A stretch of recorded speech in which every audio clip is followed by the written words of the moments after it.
It seems 2026 is the year of, oh, you think your favor's safe? Because I wouldn't. Donnie McClurkin, we fall down, but we get up. After you've done all you can, you just stand. Donnie McClurkin, that one. He has been accused of essaying a young man. There wouldn't be a Jackie Hill Perry without a Donnie McClurkin. There wouldn't be a Raven Hartwell without a Donnie McClurkin. Raven Hartwell, who'll be playing on y'all Wi-Fi, playing on y'all internet as if her coochie don't spasm every time a bad bitch with a middle part bust down in Lululemon walk by. And that is why I'm finding it really hard to offer a measured perspective around this whole Donnie McClurkin situation, because he gave rise to, he gave legitimacy to an ideology or rhetoric that is still harming young gay black men, young queer folk across the country still to this day. So what's happening now?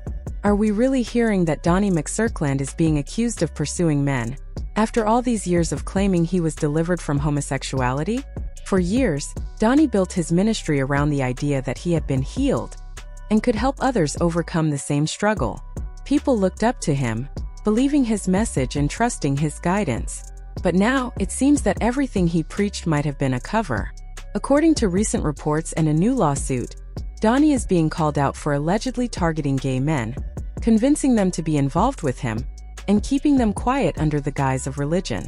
Some of these men are now speaking up, saying he groomed them while claiming it was for their spiritual growth. It's hard not to feel shocked because public figures can sometimes disappoint us, but hearing this about Pastor Donnie is especially surprising. His image was built on helping people heal, yet these allegations suggest a very different story. Right now, I'm not taking sides. I'm just sharing what people are talking about and the discussion spreading online. The situation is complicated, and only time will tell what's true. I think this is going to be called, on my second revelation of my vacation, this is called the hurt I've caused. The hurt I've caused. Out of all the people in the gospel scene, Donnie McClurkin seemed like one of the few pastors who truly lived what he preached. His sermons were powerful, relatable, and honest, especially because he spoke openly about his personal struggles with homosexuality. He often shared how he had to dig deep into his faith and rely on God's word to stay strong. That honesty drew people in and made them trust him, to the point that he was able to start his own church, Perfecting Faith Church.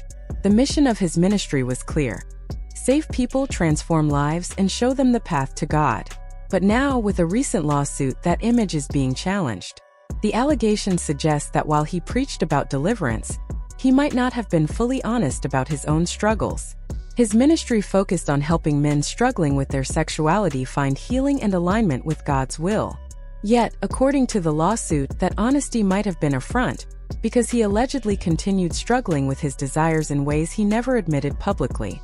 The lawsuit was filed by Jeppy Corletto, who says that in 2003, at the age of 21, he visited Donnie's church in Long Island, New York, hoping for guidance. Corletto was trying to reconcile his sexual orientation with his faith, and he felt lost. He read Donnie's book, Eternal Victim, Eternal Victor, and believed that Donnie had the answers he was looking for. He sought mentorship, hoping to be spiritually guided, but according to Corletto, Donnie allegedly had different intentions. After a church service, Corletto met Donnie and prayed with him. Donnie assured him that he would be delivered from homosexuality. Soon after, however, one of Donnie's ministers reportedly began contacting Corletto repeatedly, trying to initiate inappropriate intimacy. The minister allegedly even came to Corletto's house, pressuring him. Corletto considered leaving the church, but Donnie reportedly called him, apologized, and promised the minister would be removed. Donnie allegedly framed the situation as a spiritual test, convincing Corletto to stay. From there, Donnie and Corletto developed a closer relationship. Donnie offered him a position as his personal assistant. During that time, Corletto claims that while participating in prayer sessions, Donnie would allegedly touch him inappropriately under the guise of spiritual guidance. Corletto struggled to understand what was happening, because he wanted to believe Donnie was helping him. According to the lawsuit, Donnie also allegedly put Corletto in situations alone with other men, framing it as spiritual tests. In 2007, the allegations say Donnie began approaching Corletto directly. During a business trip to California, Donnie allegedly called Corletto to his room, asked him to remove his shoes, exposed himself, and directed him toward a bed. Corletto says he begged Donnie to stop, but the conduct continued. Donnie allegedly later explained it by blaming medication for impairing his judgment and criticized Corletto for not removing himself from the situation. The situation reportedly continued for years, with Corletto feeling shame, guilt, and confusion. He ultimately decided to stay silent for a long time. Yet, he claims that the alleged manipulation and coercion continued for around 6 years. If true, these allegations paint a very different picture of Donnie McClurkin than the one his followers have believed for years. The man who preached about deliverance and spiritual healing may have been struggling privately, while allegedly exploiting the very people who trusted him the most. Right now, this story is unfolding in public, and people are debating what's real and what isn't. Either way, it raises serious questions about trust, transparency, and accountability in religious leadership.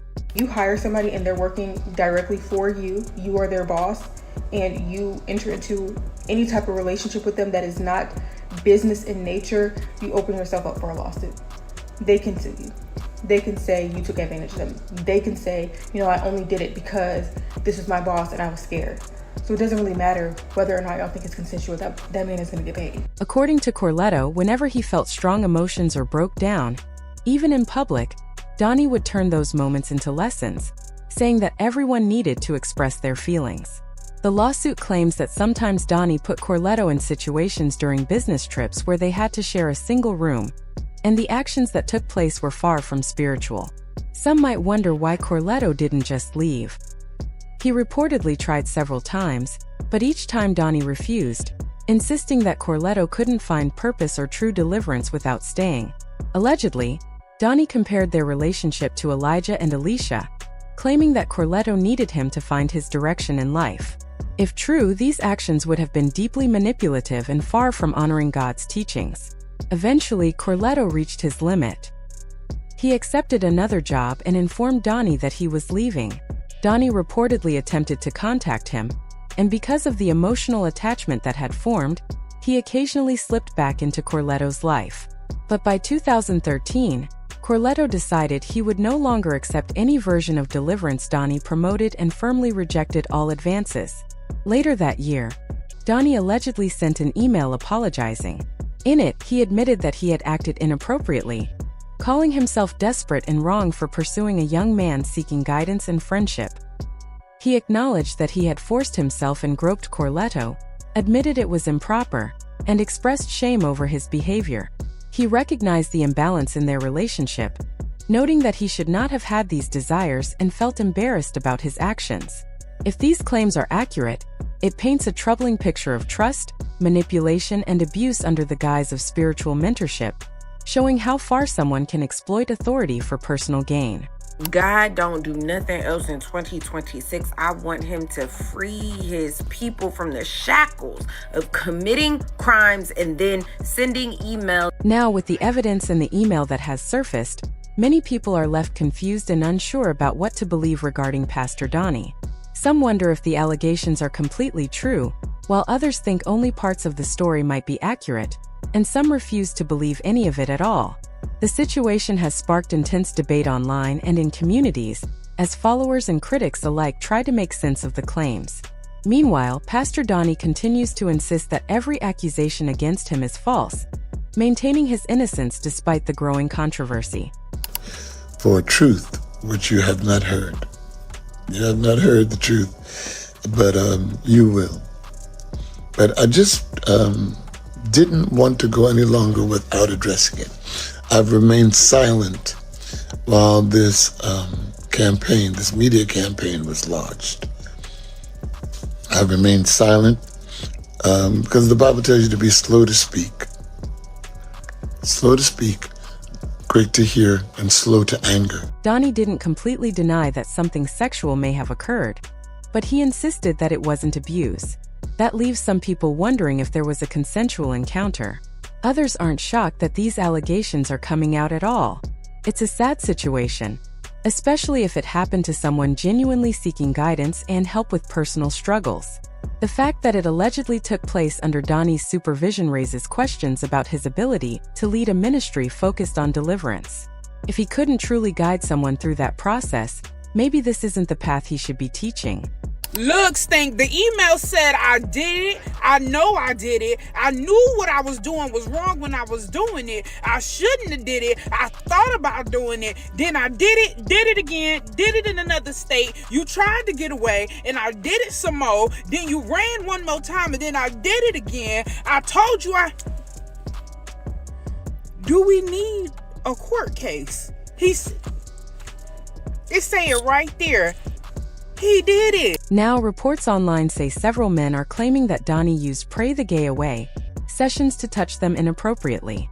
More lawsuits may be filed soon, exposing his ministry. Honestly, this isn't surprising to some who have heard rumors about him for years. Even my friend's son, who used to drive Donnie in a limo, said he acted inappropriately. Using faith as a way to manipulate and hurt vulnerable men is both shocking and sad. The real question is, are people really surprised? Let me know what you think in the comments, and don't forget to like and subscribe.